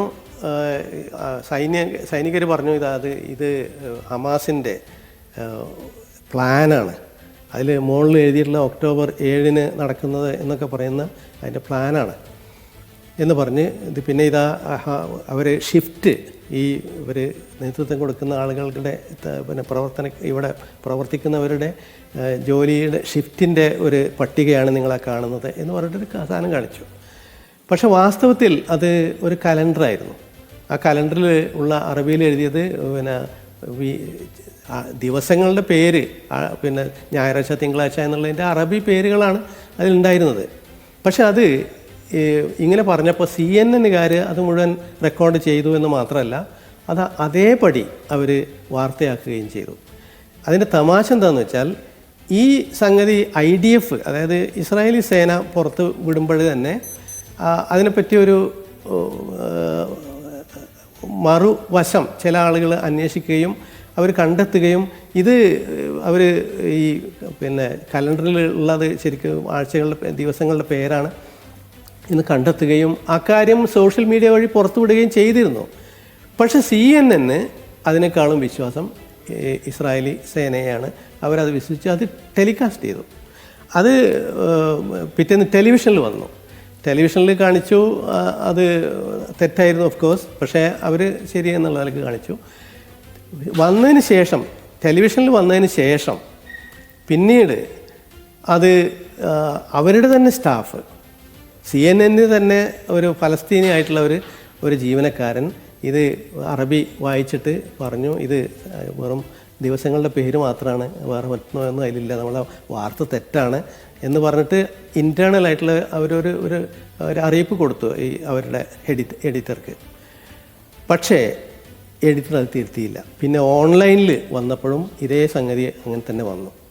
ചുരുക്കത്തിൽ ഇതിൽ പിന്നീടത് പുറത്തു വന്ന് അത് അറബി ലോകം മുഴുവൻ ഇതിനെപ്പറ്റി പറഞ്ഞ് ചിരിക്കാൻ തുടങ്ങിയപ്പോഴാണ് അവർക്ക് വിഡ്ഢിത്തം മനസ്സിലായത്. പക്ഷേ അതിൻ്റെ തമാശ എന്താണെന്ന് വെച്ചാൽ, IDF പറഞ്ഞു കഴിഞ്ഞാൽ സ്വന്തം ആളുകൾ, സ്വന്തം ജീവനക്കാരനായ ആൾ തിരുത്തിയിട്ട് പോലും അത് തിരുത്താൻ ആയിട്ടില്ലാത്ത ഒരു CNN സംവിധാനം എന്ന് പറയുന്നത് നമുക്ക് ഊഹിക്കാൻ പറ്റും അത് എത്രത്തോളം ഇസ്രായേലിനോട് കീഴ്പ്പെട്ടിരിക്കുന്നു എന്ന്. സത്യം അറിയണം എന്ന് താല്പര്യം ഇല്ല എന്നുകൂടെ അതിൽ നിന്ന് മനസ്സിലാക്കാൻ പറ്റും. ഇതുപോലെ തന്നെയാണ് ന്യൂയോർക്ക് ടൈംസിൻ്റെ ഒരു ഇൻവെസ്റ്റിഗേറ്റീവ് സ്റ്റോറി മാസ് റേപ്പിനെ പറ്റി.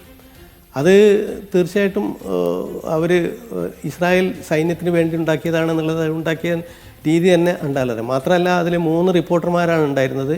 അതിൽ മെയിൻ റിപ്പോർട്ടർ IDFൻ്റെ തീരെ മാധ്യമപ്രവർത്തനത്തിൽ ഒരു പരിചയമില്ലാത്ത ഒരു സ്ത്രീയായിരുന്നു.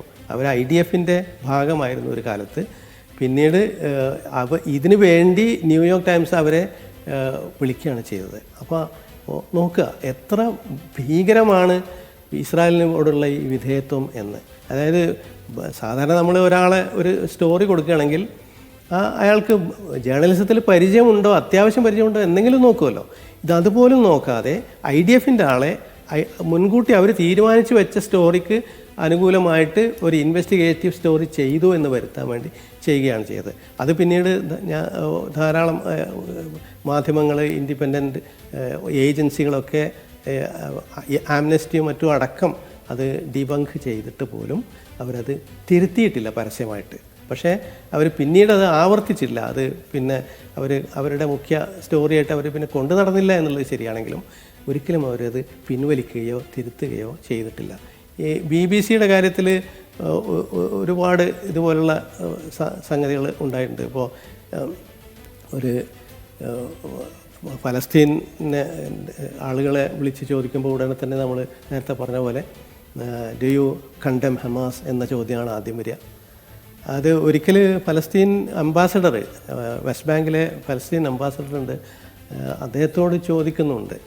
ഒരു BBC-യുടെ സ്ത്രീ അവതാരക ചോദിക്കുകയാണ്, നിങ്ങൾക്ക് അതിനെപ്പറ്റി എന്ത് പറയണ്ട. അപ്പോൾ അദ്ദേഹം പറഞ്ഞു തുടങ്ങുന്നത് അദ്ദേഹത്തിൻ്റെ കുടുംബത്തിലെ 11-12 പേര് തൊട്ട് തലേന്നോ മറ്റോ കൊല്ലപ്പെട്ടിരിക്കുകയാണ്. അദ്ദേഹം ആ കാര്യം ഓർത്തുകൊണ്ടാണ് തുടങ്ങുന്നത്. പക്ഷേ ആ അവതാരക തുടർന്ന് ചോദിക്കുന്നത്, എങ്കിൽ പോലും നിങ്ങൾ ഡു യു കണ്ടം ഹമാസ് എന്നാണ്. ഇത് വാസ്തവത്തിൽ ഇതിലെ ഒരു മനുഷ്യത്വമില്ലായ്മ വളരെ പ്രകടമായിരുന്നു. അത് ഓൺലൈൻ മാധ്യമങ്ങളിൽ പിന്നീട് ഭയങ്കരമായ ചർച്ചയാകുകയും ഒക്കെ ഉണ്ടായിരുന്നു. BBC നാണം കെട്ടു എന്നുള്ളത് മറ്റൊരു സംഭവമാണ്. പക്ഷേ ഈ ഇസ്രായേലിനോടുള്ള പാശ്ചാത്യ മാധ്യമങ്ങളുടെ ഈ വിധേയത്വം വ്യക്തമാക്കുന്ന ഇതുപോലെ ഒരുപാട് സംഭവങ്ങളുണ്ട്. 2-3 പറഞ്ഞു എന്നേ ഉള്ളൂ.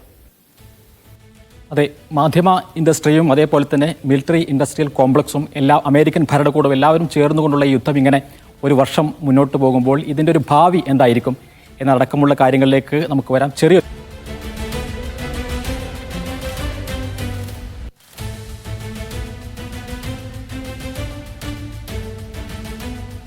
വീണ്ടും ചർച്ചയിലേക്ക് സ്വാഗതം. പശ്ചിമേഷ്യയിലെ യുദ്ധം ഒരു വർഷം പിന്നിടുമ്പോൾ എങ്ങനെയാണ് ഗസ അതിജീവിക്കുന്നത്, പ്രതിരോധം എങ്ങനെയാണ്, ഇസ്രായേലിൻ്റെ ഭാവി പദ്ധതികൾ എന്തൊക്കെയാണ് എന്നതെല്ലാം ആണ് നമ്മൾ ചർച്ചയ്ക്ക് വിധേയമാക്കുന്നത്. ഏറ്റവും പ്രധാനപ്പെട്ട ഒരു കാര്യം, കഴിഞ്ഞ ഒക്ടോബർ 7 ആക്രമണത്തിൻ്റെ തൊട്ട് മുമ്പുള്ള മാസം സെപ്റ്റംബറിൽ UN പൊതുസഭയിൽ ഇസ്രായേൽ പ്രധാനമന്ത്രി ബെന്യാമിൻ നെതന്യാഹു നടത്തിയ പ്രസംഗത്തിൽ നെതന്യാഹു പറയുന്നുണ്ട്, 98% അറബികളും ഞങ്ങളുടെ കൂടെയാണ്, ബാക്കി 2% മാത്രമേ ഉള്ളൂ ഇതിനെ എതിർക്കുന്നവർ എന്നാണ്. അബു സാഹിബ്, ഈ 2% ആളുകളെ അങ്ങ് കൊന്നൊടുക്കിക്കൊണ്ട് ഈ പലസ്തീൻ പ്രശ്നം അങ്ങ് അവസാനിപ്പിക്കാം, ഇസ്രായേൽ പറയുന്ന ന്യൂ മിഡിൽ ഈസ്റ്റ് സൃഷ്ടിക്കാം എന്ന നെതന്യാഹുവിൻ്റെ പദ്ധതിയാണ് യഥാർത്ഥത്തിൽ ഇപ്പോൾ മുന്നോട്ട് പോകുന്നത് എന്നൊരു വാദം ഉയർന്നു വരുന്നുണ്ട്. യഥാർത്ഥത്തിൽ അതെത്രമാത്രം ശരിയാണ്? ഗസയെ ഇല്ലാതെയാക്കി ഇറാൻ്റെ പ്രോക്സി സംഘടനകളെ കൂടി അങ്ങ് നശിപ്പിച്ച് പിന്നീട് ആ 98% അറബികൾ, തങ്ങൾ അംഗീകരിക്കുന്ന അറബികളുമായി ഒരു നല്ല ന്യൂ മിഡിൽ ഈസ്റ്റ് ഉണ്ടാക്കാം എന്നതായിരിക്കുമോ നെതന്യാഹുവിൻ്റെ പ്ലാൻ? സുഹൈൽ സൂചിപ്പിച്ച ഈ നെതന്യാഹുവിൻ്റെ സ്പീച്ച് ഉണ്ടല്ലോ, അതിൽ നമുക്ക് UN പൊതുസഭയിൽ അദ്ദേഹം ഒരു മാപ്പുമായിട്ടാണ് വരുന്നത്. ആ മാപ്പിൽ പലസ്തീൻ ഇല്ല. നമ്മൾ മനസ്സിലാക്കണം, ഇസ്രായേലുമായിട്ട് നയതന്ത്ര ബന്ധം ഉണ്ടാക്കിയതും ഉണ്ടാക്കാൻ പോകുന്നതുമായ രാജ്യങ്ങൾ, അവയുടെ മാപ്പുമായിട്ടാണ് അദ്ദേഹം വരുന്നത്. 98% അദ്ദേഹം 98% അദ്ദേഹം ഉദ്ദേശിക്കുന്നത്, അദ്ദേഹം നയതന്ത്ര നോർമലൈസേഷൻ എന്ന് പറയുന്ന ആ പ്രോജക്റ്റ് ഉണ്ടല്ലോ, ഈ നോർമലൈസേഷൻ പ്രോജക്റ്റിൻ്റെ ഭാഗമായിട്ട് ഇസ്രായേലുമായിട്ട് നയതന്ത്ര ബന്ധത്തിൽ ഏർപ്പെടാൻ പോകുന്ന രാജ്യങ്ങളുടെ ജനസംഖ്യ വെച്ചിട്ടായിരിക്കാം ആ കണക്ക് അദ്ദേഹം പറയുന്നത്.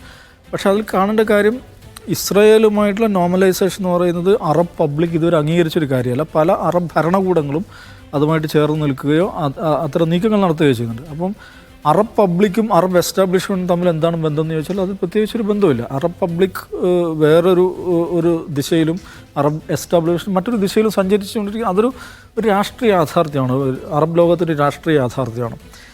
അത് എന്തുകൊണ്ടാണ് ആ അറബ് പബ്ലിക്കിൻ്റെ ആ ഇച്ഛകൾക്കനുസരിച്ച് അറബ് എസ്റ്റാബ്ലിഷ്മെൻറ്റ് ചലിക്കാൻ പറ്റാമെന്ന് വെച്ചാൽ, നേരത്തെ സാദിഖ് പറഞ്ഞ ഈ അറബ് പബ്ലിക്കിനെ അതൊരു പൊളിറ്റിക്കൽ ഫോഴ്സായിട്ട് മാറിയിട്ടില്ല. അതെന്ന് മാറും എന്നുള്ളത് സമയത്തിൻ്റെ മാത്രം പ്രശ്നമാണ്. ഇസ്രായേലിനെ സംബന്ധിച്ചിടത്തോളം നോക്കൂ, ഏതെങ്കിലും നിലക്ക് ഒരു നോർമലൈസേഷൻ സാധ്യമാകണമെങ്കിൽ അതിന് ഏറ്റവും പ്രധാനപ്പെട്ട മുന്നുപാധി എന്താണ്? അറബ് പബ്ലിക്കിന് ഇസ്രായേലിനുള്ള സമീപനത്തിൽ മാറ്റം വരണം. നമ്മൾ കാണേണ്ട ഒരു കാര്യം, രാജ്യങ്ങൾ തമ്മിലുള്ള ബന്ധം എന്ന് പറയുന്നത് അടിസ്ഥാനപരമായി ഈ രാജ്യങ്ങളുടെ എസ്റ്റാബ്ലിഷ്മെൻറ്റ് അല്ലെങ്കിൽ വിദേശകാര്യ മന്ത്രാലയങ്ങൾ തമ്മിലുള്ള ബന്ധം മാത്രമല്ല, പീപ്പിൾ ടു പീപ്പിൾ റിലേഷൻഷിപ്പ് എന്നുള്ളത് വളരെ പ്രധാനപ്പെട്ട ഒരു കാര്യമാണ് ഡിപ്ലോമസിയിൽ. അപ്പോൾ ഒരു രാജ്യം മറ്റൊരു രാജ്യവുമായിട്ട് നയതന്ത്ര ബന്ധം ഉണ്ടാക്കുകയാണ് അല്ലെങ്കിൽ നയതന്ത്ര ബന്ധം ശക്തിപ്പെടുത്തുകയാണ്. അതിന് ഏറ്റവും പ്രധാനപ്പെട്ടൊരു മുന്നുപാധി എന്താണ്? ഇരു രാജ്യങ്ങളിലെയും ജനങ്ങൾ തമ്മിലുള്ള ഒരു ഐക്യം ഉണ്ടാവണം. അതാണ് people to people relationship, people to people contact എന്ന് പറയുന്നത്. അപ്പം ഇദ്ദേഹം പറയുന്ന, നെതന്യാഹു പറയുന്ന നോർമലൈസേഷൻ പ്രോജക്റ്റ് ഉണ്ടല്ലോ, അത് നടക്കണമെങ്കിൽ അതിന് ഏറ്റവും പ്രധാനപ്പെട്ട കാര്യം എന്ന് വെച്ചിട്ടുണ്ടെങ്കിൽ, ഏത് രാജ്യവുമായിട്ടാണോ അദ്ദേഹം നോർമലൈസേഷൻ ഉദ്ദേശിക്കുന്നത് ആ രാജ്യത്തെ ജനവിഭാഗവും ഇസ്രായേലും തമ്മിലുള്ളൊരു ബന്ധം ഉണ്ടാവണം. പക്ഷെ നോക്കൂ, കഴിഞ്ഞ വർഷം ഈ പറയുന്ന നോർമലൈസേഷനെ കുറിച്ച് നെതന്യാഹു പ്രസംഗിച്ച് ഇപ്പോൾ 1 വർഷം കഴിഞ്ഞിരിക്കുന്നു. ഈ പറയുന്ന പീപ്പിൾ ടു പീപ്പിൾ കോണ്ടാക്റ്റിന് അവസ്ഥ എന്താണ്? കഴിഞ്ഞ വർഷം പ്രീ ഒക്ടോബർ 7 2023 ഒക്ടോബർ 7 മുമ്പുണ്ടായിരുന്ന സമീപനമാണോ അറബ് പബ്ലിക്കിന് ഇപ്പം ഇസ്രായേലിനോടുള്ളത്? നമ്മൾ പരിശോധിച്ച് കഴിഞ്ഞാൽ അതിൻ്റെ ഏറ്റവും തീവ്രമായ വിപരീത ദിശയിൽ സഞ്ചരിച്ചിരിക്കുന്നത് നമുക്ക് കാണാൻ പറ്റുക. അത് അറബ് ലോകത്ത് മാത്രമല്ല, ഈവൻ യൂറോപ്പിലും അമേരിക്കയിൽ പോലും പബ്ലിക് ഒപ്പീനിയൻ നേരത്തെ ഉള്ളതിനേക്കാൾ ഇസ്രായേലിനെതിരായിരിക്കുന്നു. ഇസ്രായേൽ നേരത്തെ ഉള്ളതിനേക്കാൾ വെറുക്കപ്പെട്ടൊരു രാജ്യമായി മാറിയിരിക്കുന്നു. അപ്പോൾ യഥാർത്ഥത്തിൽ ഒക്ടോബർ 7 ശേഷം നെതന്യാഹു എന്താണ് ചെയ്തത്? അദ്ദേഹത്തിന് തന്നെ ഒരു സ്കീമാണല്ലോ നോർമലൈസേഷൻ എന്ന് പറയുന്നത്. അദ്ദേഹത്തിൻ്റെ ഒരു പൊളിറ്റിക്കൽ പ്രോജക്റ്റാണ്. ആ സ്കീമിനെ അദ്ദേഹം തന്നെ തുരങ്കം വെക്കുകയാണ് ചെയ്തത്. കാരണം ഇസ്രായേൽ വെറുക്കപ്പെട്ടൊരു രാജ്യമായിരുന്നു. പക്ഷേ അതിൻ്റെ അളവ് കുറഞ്ഞു വരുന്നതായിട്ടുള്ളൊരു ധാരണയെങ്കിലും ഉണ്ടായിരുന്നു. പക്ഷേ ഇസ്രായേൽ അങ്ങേയറ്റം വെറുക്കപ്പെട്ടൊരു രാജ്യമാക്കി, അതിതീവ്രമായി വെറുക്കപ്പെട്ടൊരു രാജ്യമാക്കി ഈ രാജ്യങ്ങളിലെ ജനങ്ങൾക്കിടയിൽ മാറ്റിക്കഴിഞ്ഞു. അതാരാണ് അങ്ങനെ മാറ്റിയത്? നെതന്യാഹുവാണ് മാറ്റിയത്. അപ്പോൾ അയാൾ എങ്ങനെയാണ് അത് മാറ്റുന്നത് നോക്കൂ. നോർമലൈസേഷൻ പ്രോജക്റ്റിന് വേണ്ടി വാദിച്ച ഒരാൾ അതിനെ വിപരീത ദിശയിൽ ആ രാജ്യത്തെ കൊണ്ടെത്തിക്കുകയാണ് ചെയ്യുന്നത്. ഒന്നാമത്തെ പ്രശ്നം അത്. രണ്ടാമത്തത്, ഇസ്രായേൽ എന്ന് പറയുന്ന ആ ഒരു രാജ്യമുണ്ടല്ലോ, ആ രാജ്യത്തിൻ്റെ എന്താ പറയുക, ഒരു സ്ഥാപന തത്വം, ഒരു ഫൗണ്ടേഷണൽ പ്രിൻസിപ്പിൾ എന്താണ്? അത് വളരെ പ്രധാനപ്പെട്ട ഒരു പോയിൻ്റാണ്. ലോകത്തെ അരക്ഷിതരായ ജൂതർ, ലോകത്തെങ്ങും പലയിടങ്ങളായി ചെതറിക്കിടക്കുന്ന അരക്ഷിതരായ ജൂതർക്ക് സുരക്ഷിതമായ ഇടം, പ്രോമിസ്ഡ് ലാൻഡ്, ഹോം ലാൻഡ്, അതാണ് ഇസ്രായേൽ എന്നുള്ളതാണ്. അപ്പോൾ ജൂതർ എങ്ങനെയാണ് ജൂതർ എവിടെയാണ് അരക്ഷിതരായത്? യൂറോപ്പിലാണ് അരക്ഷിതരായത്. ജൂതർ അവരുടെ ചരിത്രത്തിലെ ഏറ്റവും മാരകമായ വംശഹത്യക്ക് വിധേയമായത് നാസി ജർമ്മനിയിലാണ്. നാസി ജർമ്മനി എവിടെയാണ്? യൂറോപ്പിലാണ്. യൂറോപ്പ് ഇന്ന് ഈ പരിഷ്കൃത പുരോഗമന യൂറോപ്പ് അല്ലെങ്കിൽ പടിഞ്ഞാറ് ജൂതരെ വേട്ടയാടി കൊന്നുകൊണ്ടിരുന്നു, അവരെ നിരന്തരം വേട്ടയാടിക്കൊണ്ടിരുന്നു. അപ്പോൾ അങ്ങനെയുള്ള ഒരു ജനതയ്ക്ക് ഒരു സുരക്ഷിത നാട് എന്നുള്ള നിലക്കാണ് ഈ പാലസ്റ്റൈൻ ടെറിട്ടറീസിൽ അവർ വരുന്നതും അവിടെയുള്ള ഫലസ്തീനികളെ ആട്ടിപ്പായിച്ചുകൊണ്ട് ഒരു പുതിയ സയനിസ്റ്റ് റെജീം, ഒരു ജൂതരാഷ്ട്രം, ജൂയിഷ് ഹോംലാൻഡ്, അവരുടെ ഭാഷയിൽ പറഞ്ഞാൽ ഒരു ജൂയിഷ് ഹോംലാൻഡ് സ്ഥാപിക്കുന്നത്. അപ്പോൾ അതിൻ്റെ അടിസ്ഥാന തത്വം എന്താണ്? സുരക്ഷിത സ്ഥാനം, ലോകത്തുള്ള ജൂതർക്കുള്ള സുരക്ഷിത സ്ഥാനം. അപ്പോൾ ഈ പ്രിൻസിപ്പിൾ ഉണ്ടല്ലോ, സെക്യൂരിറ്റി ഫോർ ജ്യൂസ് എന്ന് പറയുന്നത്, നോക്കൂ, 1948 ഈ രാജ്യം സ്ഥാപിക്കപ്പെട്ടതിന് ശേഷം ഏതെങ്കിലും ഒരു സന്ദർഭത്തിൽ അത് ഇങ്ങനെയുള്ള ഒരു സുരക്ഷിത ഗേഹമായി അത് മാറിയിട്ടുണ്ടോ എന്നൊരു പ്രശ്നമുണ്ട്. അത് നമ്മൾ കാണേണ്ടത് വളരെ പ്രധാനപ്പെട്ട. ഇന്റലിജൻസ് ഒക്കെ പറയുമ്പോൾ പ്രശ്നം അതാണ്. അതായത് ഈ മൊസാദിന് അതിഭീകരമായ ബുദ്ധിയുണ്ട്, എല്ലാം ഉണ്ട് എന്നൊക്കെ പറയുമ്പോൾ ഈ ഇൻ്റലിജൻസ്, അതായത് ആത്യന്തികമായി അവിടെ താമസിക്കാനുള്ളൊരു സുരക്ഷിത സ്ഥാനം ഒരുക്കാനുള്ളൊരു ഇൻ്റലിജൻസ് എന്തുകൊണ്ട് ഇല്ലാതെ പോകുന്നു എന്നുള്ളതാണ് പ്രശ്നം. അതിൽ ഞാൻ സുഹൈലിൻ്റെ കാര്യം പറയാം. കഴിഞ്ഞ ദിവസം തന്നെ ഇസ്രായേലിൽ ജോലി ചെയ്യുന്നൊരു സുഹൃത്ത് എന്നെ വിളിച്ചു. അപ്പോൾ അയാൾ പറയുന്നൊരു കാര്യം എന്ന് വെച്ചിട്ടുണ്ടെങ്കിൽ, ഒരു 70 വയസ്സായ ഇസ്രായേലി സ്ത്രീയുമായിട്ട് അയാൾ സംസാരിക്കുകയാണ്. ആ സ്ത്രീ പങ്കുവെച്ചൊരാശയം എന്താണെന്ന് വെച്ചിട്ടുണ്ടെങ്കിൽ, കുഞ്ഞുനാളിൽ എന്നെ നയിച്ച ഏറ്റവും പ്രധാനപ്പെട്ട ആധി എന്താണ്? അച്ഛൻ പട്ടാളത്തിലാണ്, അച്ഛൻ യുദ്ധമുഖത്താണ്. പട്ടാളത്തിൽ എന്ന് പറയുമ്പോൾ നമ്മൾ മനസ്സിലാക്കും ഇസ്രായേൽ എല്ലാ പൗരന്മാരും പട്ടാളക്കാരാണ്, നിർബന്ധിത സൈനിക സേവനമുള്ളതാണ്. അപ്പോൾ കുഞ്ഞുനാളിൽ അച്ഛൻ യുദ്ധമുഖത്താണ്. കൗമാരത്തിലേക്ക് കടക്കുമ്പോൾ മകൻ, ചേട്ടൻ യുദ്ധമുഖത്താണ്. യൗവനത്തിലേക്ക് കടക്കുമ്പോൾ ഭർത്താവ് യുദ്ധമുഖത്താണ്. വാർദ്ധക്യത്തിലേക്ക് കടക്കുമ്പോൾ മകൻ യുദ്ധമുഖത്താണ്. അപ്പോൾ എൻ്റെ ആയുസ് എന്താണ്? ആധിയാണ് എൻ്റെ ആയുസ്. ആധിയാൽ നിറഞ്ഞ ഒരു ആയുസ്സാണത്. ഒന്ന് ആലോചിച്ച് നോക്കുക. 78 വർഷമായി ഒരു രാജ്യം സ്ഥാപിക്കപ്പെട്ട് 76 വർഷമായില്ലേ? ഈ 76 വർഷവും ഏതെങ്കിലും നിലക്കുള്ള യുദ്ധത്തിൽ ഏർപ്പെട്ടുകൊണ്ടേയിരിക്കുക എന്ന് പറഞ്ഞാൽ ആ രാജ്യത്തിൻ്റെ സ്വത്വം എന്താണ്? അതെങ്ങനെയാണ് ഈ പറയുന്ന ബേസിക് ഐഡൻറ്റിറ്റി, സുരക്ഷിത ഗേഹം എന്നൊരു കാഴ്ചപ്പാടിലേക്ക് അത് വരുന്നത്? അപ്പോൾ ഈ പറയുന്ന സുഹൈർ നേരത്തെ പറഞ്ഞ, അല്ലെങ്കിൽ നമ്മുടെ ഈ യൂട്യൂബേഴ്സൊക്കെ അവകാശപ്പെടുന്ന സുരക്ഷിതത്വം ഉണ്ടല്ലോ, അത് യഥാർത്ഥത്തിൽ പറയുന്നത് നമ്മൾ സാധാരണ പറയുമല്ലോ, ഗസയെക്കുറിച്ച് പറയും the largest prison on the planet എന്ന് പറയും, ലോകത്തെ ഏറ്റവും വലിയ ജയിലെന്ന് പറയും. അത് ശരിയുമാണ്. അതേപോലെ തന്നെ ഇസ്രായേൽ എന്ന് പറഞ്ഞാൽ എന്താണ്? ലോകത്തെ ഏറ്റവും വലിയൊരു മിലിറ്ററി കൻറ്റോൺമെൻ്റ് ആണത്.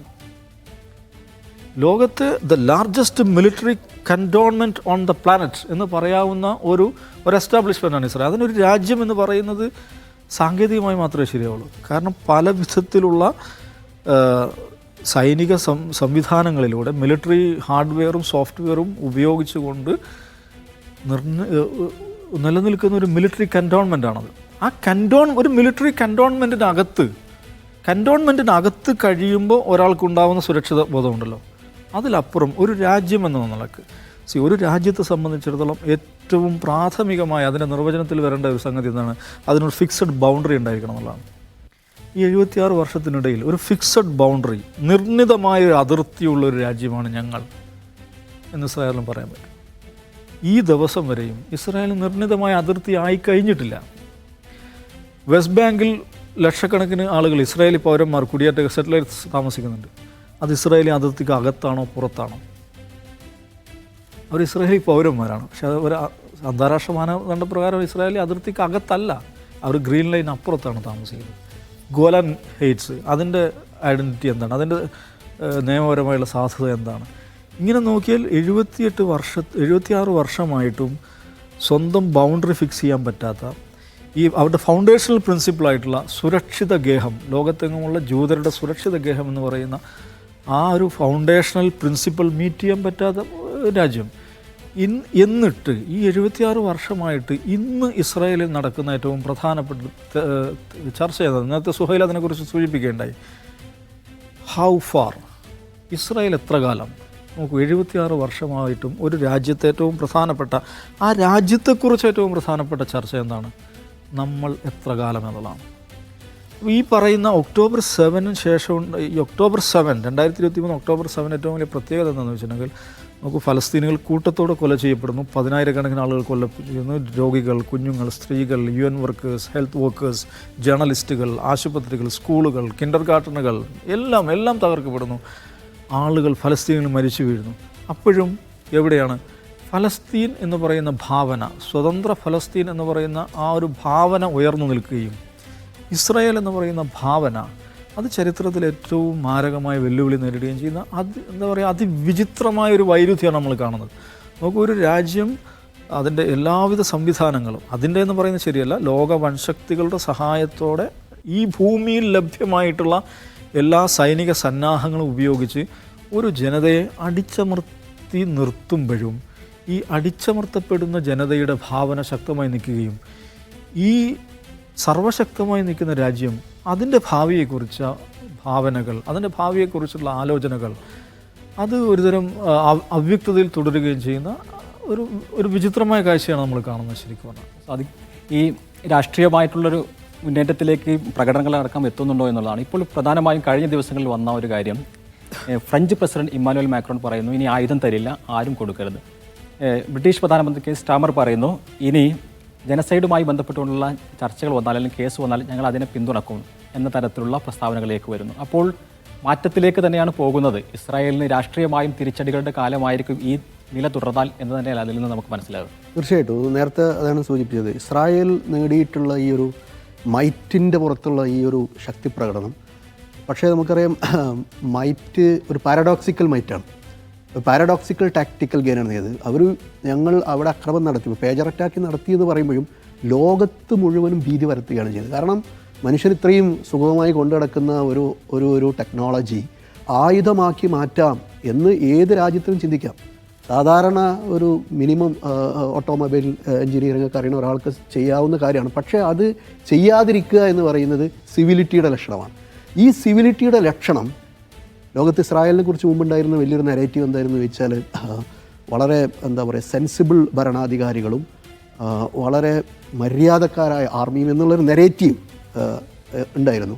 പക്ഷേ ഇന്ന് നിങ്ങൾ ആലോചിച്ച് നോക്കൂ, ആ നെറേറ്റീവ് അല്ല ലോകത്ത് ഇസ്രായേലിനെ കുറിച്ചുള്ളത്, ഇസ്രായേൽ ആർമിയെക്കുറിച്ചുള്ളത്.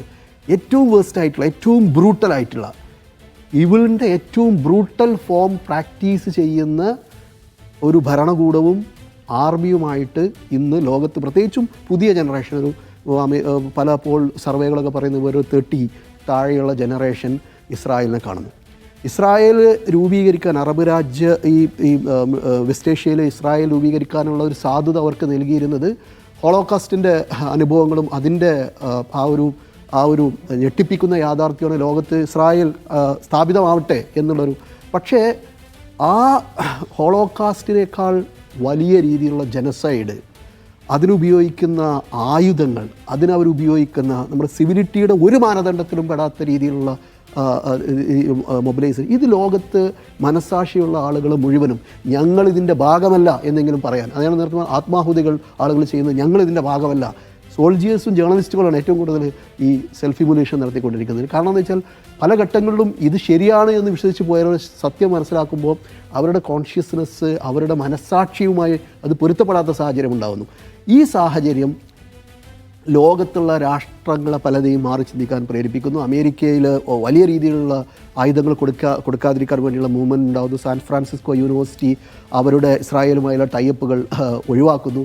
തീർച്ചയായിട്ടും ഞാൻ പറയുന്നത് സിവിലിറ്റിയുടെ ഒരു മാനദണ്ഡം വെച്ച് നോക്കുകയാണെങ്കിൽ ഈ ഒരു പബ്ലിക് ഒപ്പീനിയൻ ഒരു പൊളിറ്റിക്കൽ വില്ലായിട്ട് തന്നെ കൺവേർട്ട് ചെയ്യപ്പെടാം. പക്ഷേ നേരത്തെ പറഞ്ഞ പോലെ ജിയോ പൊളിറ്റിക്സിൻ്റെ ഒരു തിയേറ്ററാണ്.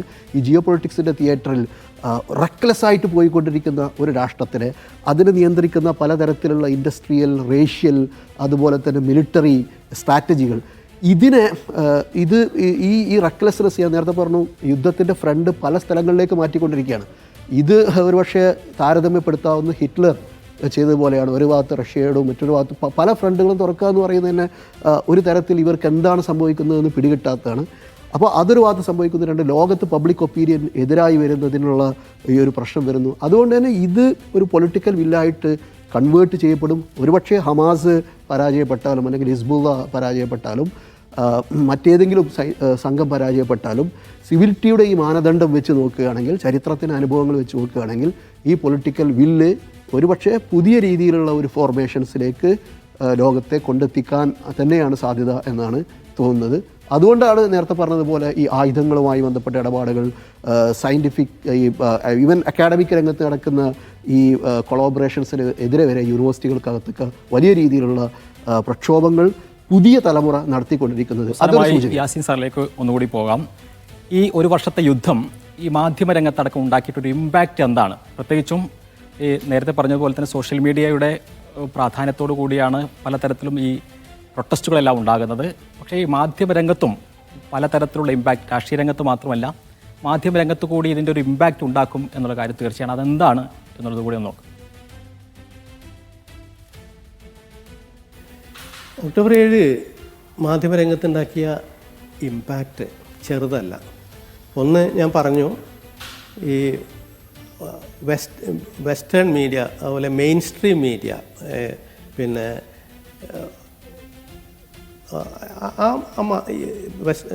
മെയിൻ സ്ട്രീം മീഡിയയുടെ ആധികാരികത ചോദ്യം ചെയ്യപ്പെടുന്നു. അത് അവരുടെ വിശ്വാസ്യത അവർ തന്നെ ഇല്ലാതാക്കി എന്നുള്ളത് ഒരു ഇമ്പാക്റ്റാണ്.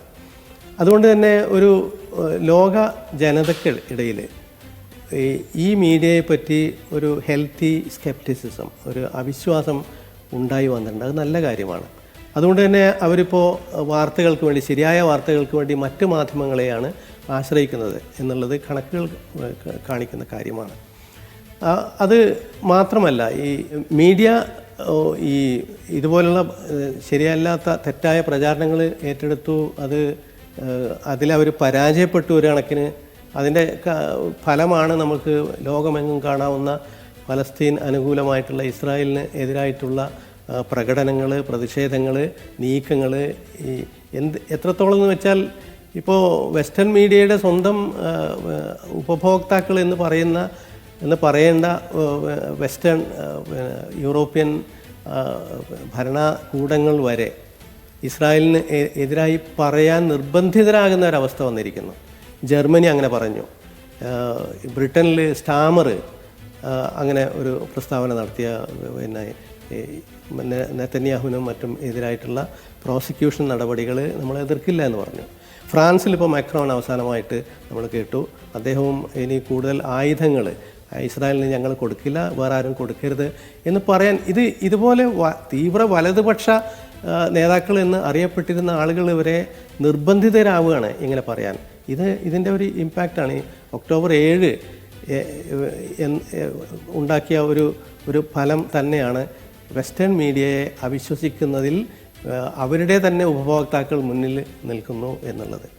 അതുപോലെ തന്നെ മീഡിയ രംഗത്ത് വളരെ ഗുരുതരമായ ഒരവസ്ഥ സംജാതമായി എന്ന് ലോകം മനസ്സിലാക്കുന്നു.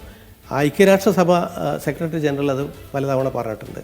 അതുപോലെ തന്നെ ഇപ്പോൾ റുവാണ്ട നമുക്കറിയാം റുവാണ്ട ജനസൈഡ് നടന്നപ്പോൾ അതിൻ്റെ ലോക കോടതി അതിൽ വിചാരണ നടത്തുകയും ആളുകളെ ശിക്ഷിക്കുകയും ചെയ്തിട്ടുണ്ട്. അതിൽ ശിക്ഷിക്കപ്പെട്ടവരിൽ 3 മാധ്യമ സ്ഥാപനങ്ങളുണ്ടായിരുന്നു എന്ന് നമ്മൾ മനസ്സിലാക്കണം. ഈ ജനസൈഡ് തീർച്ചയായിട്ടും ഇതുപോലുള്ള ഒരു പ്രോസിക്യൂഷനിലേക്കും ഒരു കുറ്റവിചാരണയിലേക്കും ഒക്കെ നീങ്ങുന്ന രീതിയാണ് നമ്മൾ കാണുന്നത്.